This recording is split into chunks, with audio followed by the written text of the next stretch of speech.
বন্ধুরা আমরা কথা বলছিলাম 1xBet অ্যাপ নিয়ে। তো আমাদের আজকের এই ভিডিওতে শিখিয়ে দেওয়া হবে কিভাবে 1xBet অ্যাপে অ্যাকাউন্ট খুলতে হয়, কিভাবে অ্যাকাউন্টটি ভেরিফাই করতে হয় এবং কিভাবে অ্যাকাউন্টে টাকা ডিপোজিট করতে হয়। সবগুলো বিষয় আমাদের আজকের একটি ভিডিওর মাধ্যমে শিখিয়ে দেওয়া হবে। তো বন্ধুরা ভিডিওটি এক সেকেন্ডও না টেনে শেষ পর্যন্ত দেখতে থাকুন। প্রথমে 1xBet অ্যাপটি ওপেন করার সাথে সাথে আমাদের সামনে এমন একটি ইন্টারফেস চলে আসবে যেখানে লগইন এবং রেজিস্ট্রেশন নামে দুইটি অপশন থাকবে। আমরা যেহেতু প্রথমবারের মতো অ্যাকাউন্টটি খুলতে যাচ্ছি তাই এখান থেকে আমরা অবশ্যই রেজিস্ট্রেশন অপশনে ক্লিক করে দিব। রেজিস্ট্রেশন অপশনে ক্লিক করার পর আমাদের সামনে এমন একটি ইন্টারফেস চলে আসবে। এখান থেকে আমরা অবশ্যই ইন অন ক্লিকে ক্লিক করে দিব। ইন অন ক্লিকে ক্লিক করার পর আমাদের সামনে এমন একটি ইন্টারফেস চলে আসবে যেখানে 4 নম্বর অপশনটির দিকে তাকালে আমরা দেখতে পারবো প্রোমো কোড। হ্যাঁ বন্ধুরা, এই সেই জায়গা যেখানে আমাদের স্ক্রিনে থাকা এই প্রোমো কোডটি বসানোর সঙ্গে সঙ্গে আপনারা পেয়ে যাবেন 100% ইনস্ট্যান্ট ক্যাশব্যাক এবং প্রত্যেকটা উইনের পর বিভিন্ন ধরনের আকর্ষণীয় পুরস্কার তো থাকছেই। তো আমাদের দেওয়া অফিসিয়াল প্রোমো কোডটি হলো প্রোমো কোডটি সাবধানের সাথে বসানো হয়ে গেলে এবার আপনারা নিচে থাকা খালিঘরগুলো পূরণ করে দিবেন। খালিঘরগুলো পূরণ করা হয়ে গেলে এবার আপনারা এখান থেকে টিক মার্কে ক্লিক করে দিবেন। টিক মার্কে ক্লিক করার পর আপনার সামনে এমন একটি ইন্টারফেস চলে আসবে যেখানে লেখা থাকবে আই এম নট রোবট। বন্ধুরা এখান থেকে আপনারা আই এম নট রোবটটিকে ভেরিফাই করে নেবেন। আই এম নট রোবটটি ভেরিফাই করার পর আপনার সামনে এমন একটি ইন্টারফেস চলে আসবে যেখানে লেখা থাকবে ইউজার নেম এবং পাসওয়ার্ড। বন্ধুরা এই পেজটিকে আপনারা সাবধানের সাথে একটি স্ক্রিনশট মেরে রাখবেন, কেননা পরবর্তীতে যখন আপনারা অন্য কোনো ডিভাইসে অ্যাকাউন্টটিকে লগ ইন করতে যাবেন তখন আপনাদের এই দুইটি বিষয় অবশ্যই দরকার পড়বে। এবার আপনারা এখান থেকে নিচে থাকা নেক্সট বাটনে ক্লিক করে দিবেন। নেক্সট বাটনে ক্লিক করার পর আপনার সামনে এমন একটি ইন্টারফেস চলে আসবে। বন্ধুরা এখন আমরা দেখব কিভাবে আমাদের অ্যাকাউন্টটি ভেরিফাই করা যায়। অ্যাকাউন্টটি ভেরিফাই করার জন্য আমরা নিচে থাকা ম্যান অপশনে ক্লিক করে দিব। ম্যান অপশনে ক্লিক করার পর আমাদের সামনে এমন একটি ইন্টারফেস চলে আসবে। এখান থেকে আমরা উপরে থাকা পার্সোনাল প্রোফাইলে ক্লিক করে দিব। পার্সোনাল প্রোফাইলে ক্লিক করার পর আমাদের সামনে এমন একটি ইন্টারফেস চলে আসবে। এখান থেকে আমরা একটু নিচের দিকে তাকালে দেখতে পারবো ইউজার নেম। বন্ধুরা ইউজার নেমের ঠিক ডান দিকে থাকা অ্যাড অপশনে ক্লিক করে আমরা আমাদের ইউজার নেমটিকে বসিয়ে নিব।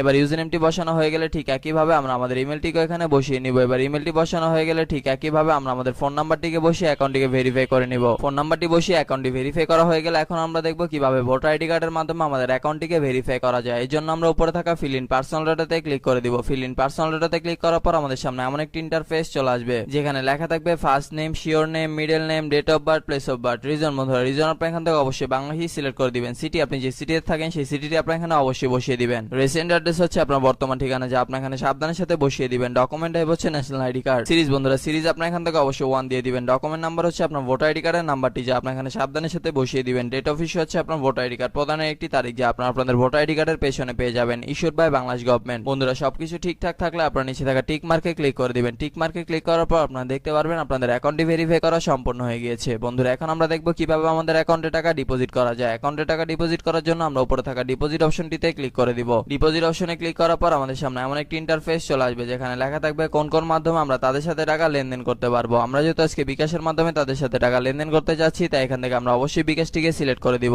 বিকাশটি সিলেক্ট করার পর আমাদের সামনে এমন একটি ইন্টারফেস চলে আসবে। বন্ধুরা এর আগে বলে নিই যে 1xBet অ্যাপে একদিনে সর্বনিম্ন 300 টাকা থেকে শুরু করে আপনার ইচ্ছা অনুযায়ী আনলিমিটেড টাকা আপনারা এখানে ডিপোজিট করতে পারবেন। আমরা যেহেতু আজকে 2000 টাকা ডিপোজিট করতে চলেছি তাই এখান থেকে আমরা অবশ্যই 2000 টাকা সিলেক্ট করে দিব। এবার এখানে আমরা আমাদের বিকাশ ওয়ালেট নাম্বারটিকে বসিয়ে দিব। বিকাশ ওয়ালেট নাম্বারটি বসানো হয়ে গেলে আমাদের অ্যাকাউন্টে একটি 10 ডিজিটের ট্রান্সফরমেশন আইডি যাবে। সেই আইডিটিকে আমরা এখানে সাবধানের সাথে বসিয়ে দিব। বসানো হয়ে গেলে সবকিছু ঠিকঠাক থাকলে আমরা নিচে থাকা কনফার্ম বাটনে ক্লিক করে দিব। কনফার্ম বাটনে ক্লিক করার কিছুক্ষণের মধ্যে আমরা দেখতে পারবো আমাদের অ্যাকাউন্টে টাকা ডিপোজিট হয়ে